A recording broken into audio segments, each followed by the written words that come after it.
Faut que je vous raconte, j'ai revu un ami que j'avais pas vu depuis très longtemps, un ami du collège. Il me dit viens, on va se boire un café depuis le temps. Et moi j'aime bien revoir les copains d'avant pour voir si j'ai mieux réussi qu'eux. J'aime bien faire ça.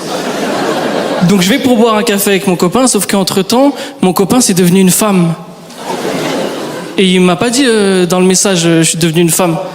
Ça se fait pas. Tu sais, j'arrive, je vois une meuf et tout, je comprends que c'est mon ami et je lui dis dès le début, tu vois, ça part d'une bonne intention mais j'ai été maladroit. Elle l'a mal pris. Je dis en tout cas avant toute chose, il faut que tu saches que moi, je t'accepte comme tu es. C'est hyper important. Et elle l'a mal pris, elle a dit mais c'est ça l'erreur que vous faites tous. Moi je demande pas à ce qu'on m'accepte, je demande à ce qu'on me reconnaisse. Je lui dis moi j'avoue, je t'ai pas reconnu. Hein. C'est dur, je trouve. Je te connaissais, t'avais même pas de sein. Elle me dit moi aussi je te connaissais, t'avais même pas de sein. Je fais je parlais, ça se fait pas ce que tu fais de ouf. Tu sais, on a beaucoup parlé, j'ai appris plein de trucs. Elle faisait que de me dire, tu sais, Ilyes, il faut accepter que les gens évoluent.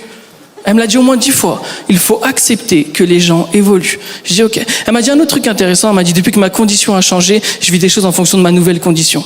Et c'est vrai, on vit des choses en fonction de ce qu'on est, tu vois. Je lui ai raconté une histoire que je vous raconte aussi. Gardez en tête que je suis un gars bien, c'est hyper important. Ok ? Je me suis fait arrêter qu'une seule fois dans ma vie par la police. Ils avaient retrouvé des armes dans ma voiture. Et j'avais même pas de voiture, c'est une dinguerie. Je t'explique ce qui se passe. À l'époque, j'ai 18 ans, tu vois, et je décide de vendre ma voiture sur le Bon Coin. Vous voyez ce que c'est que le Bon Coin ? Ici, c'est ricardo.ch. Parce qu'il y a que les Portugais qui achètent d'occasion en Suisse, ça fait plaisir.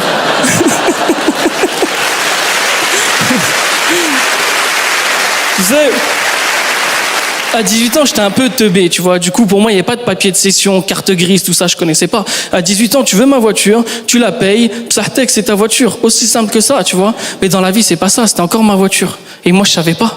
C'est-à-dire, une semaine après la vente, perquisition chez moi. Ils ont cassé la porte, ils ont tout retourné. C'était horrible. Apparemment. Moi, j'étais pas là. C'est mon père qui m'a raconté. Apparemment, c'était chaud, hein. Je vous dis toute la vérité, j'étais en boîte de nuit. Putain de soirée, j'ai fait la fermeture. 2 salles, 2 ambiances. Ils ont menotté mon père, moi j'étais comme ça.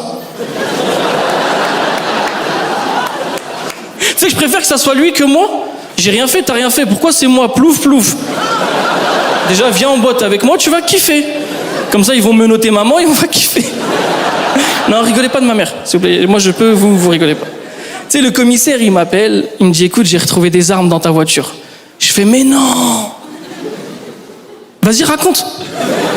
Il me dit, mais pas du tout, ça se passe pas comme ça. T'as 24 heures pour te présenter dans un poste de police, sinon je lance un avis de recherche international contre toi. Pendant 2 minutes, je me suis dit stylé de ouf. Je trouvais ça hyper stylé. Je voyais déjà un film Netflix sur moi, La Relève del Chapo, t'as vu ? Ça a duré 2 minutes, après j'étais en panique. Le lendemain, je me présente au poste de police, je suis pas bien. Il me dit, écoute, c'est simple. Soit tu me dis à qui t'as vendu la voiture, soit c'est toi qui prends. Et moi, je sais pas à qui j'ai vendu la voiture. Et j'ai pas envie de prendre. Je me dis, putain, il faut que je trouve une solution, t'as vu ? Et j'ai eu une idée qui me paraissait être une idée de génie. Je me suis dit, bah, tu sais quoi ? Invente un gars.